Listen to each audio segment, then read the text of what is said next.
Alhamdulillahi wahda, wassalatu wassalamu ala rasulillah.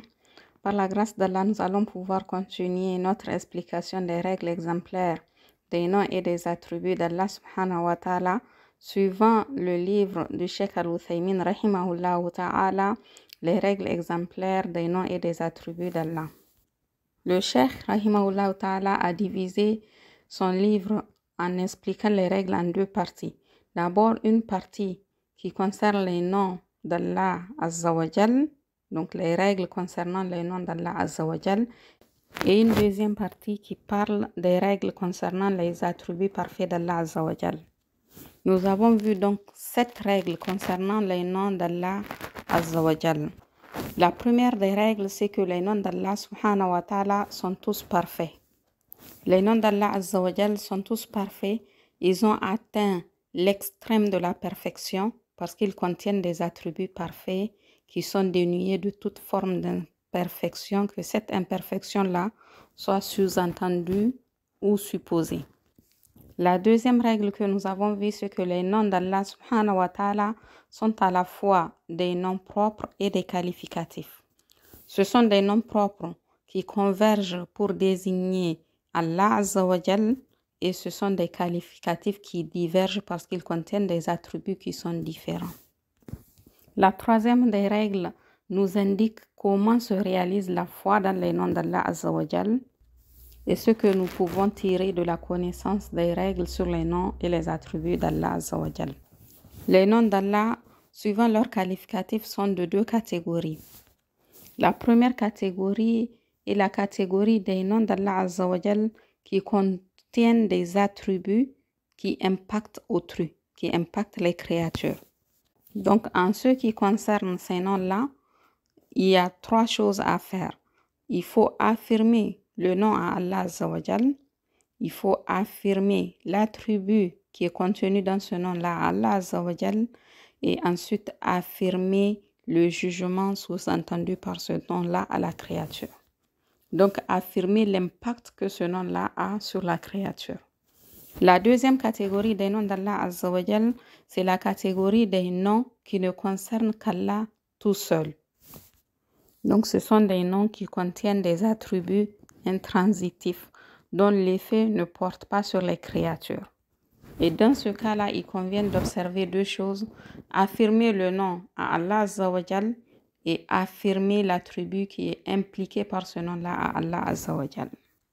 La règle numéro 4 nous dit que les sens indiqués par les noms d'Allah Azza wa Jal concernant son être et ses attributs sont soit par correspondance mutabaka, soit par inclusion mutadammun, soit par implication al-iltizam. Cela veut dire que les noms d'Allah subhanahu wa ta'ala ont des indications et qu'ils nous indiquent l'entité d'Allah Azza wa Jal, son essence, son être et ses attributs. Et que cette indication-là peut se faire soit par correspondance mutabaka, donc le nom est utilisé pour indiquer et désigner tout ce que comprend ce nom-là en ce qui concerne l'être d'Allah Azza wa Jal et les attributs.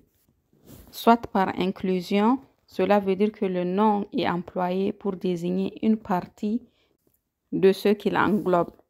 Donc, il peut désigner soit le zat, l'être d'Allah Azza wa Jal, soit les sifas, les attributs d'Allah subhanahu wa ta'ala. Ou bien par implication, al-iltizam, qui veut dire que l'emploi du nom désigne une chose qui ne fait pas directement partie de lui, mais qui est nécessairement impliquée. La 5e règle que nous avons vue, c'est que les noms d'Allah Azza wa Jal sont d'institutions divines. Il n'y a pas de place pour la raison. Donc, on ne nomme pas Allah Azza wa Jal par le biais de la raison. On doit s'arrêter à ce qui est venu dans le Coran et la Sunna. On ne doit rien ni ajouter ni diminuer, car la raison humaine ne peut aucunement concevoir ce qui convient à Allah Azza wa Jal comme nom. On doit s'en tenir au texte, au Coran et à la Sunna. La règle numéro 6, c'est que les noms d'Allah Azza wa Jal ne se limitent pas à un nombre particulier. Ainsi, les noms d'Allah sont de 3 catégories. les noms qu'Allah subhanahu wa ta'ala a révélés à une partie de ses créatures, les noms qu'il a révélés dans ses livres ou des noms qu'il a gardés auprès de lui azza wa jal dans son secret. Donc nous ne pouvons pas connaître le nombre exact des noms d'Allah azza wa jal puisque nous ne connaissons pas ceux qu'il a gardés auprès de lui secrètement. Mais le prophète sallallahu alayhi wa sallam nous a encouragés à apprendre 99 parmi les noms d'Allah azza wa jal, à les connaître et à œuvrer conformément à ce qu'ils impliquent. Et si on fait cela, alors la récompense est le paradis. Inch'Allah. Nous avons aussi dernièrement parlé de la règle 7 concernant les noms parfaits d'Allah azza wa jal, qui est que l'hétérodoxie concernant les noms d'Allah subhanahu wa ta'ala consiste à les écarter des impératifs qu'ils renferment. Cette règle-là nous indique les différentes catégories de déviation qui existent concernant les noms d'Allah azza wa jal et qui sont les suivantes. La négation, qui consiste à nier une partie des noms d'Allah ou ce qu'ils signifient comme attributs et jugements.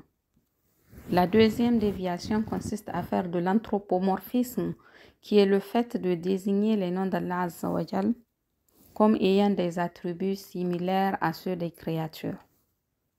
La troisième déviation concernant les noms d'Allah azza wa jal, c'est désigner Allah subhanahu wa ta'ala par des noms qu'il ne s'est pas attribués ou que son prophète sallallahu alayhi wa sallam ne lui a pas attribués.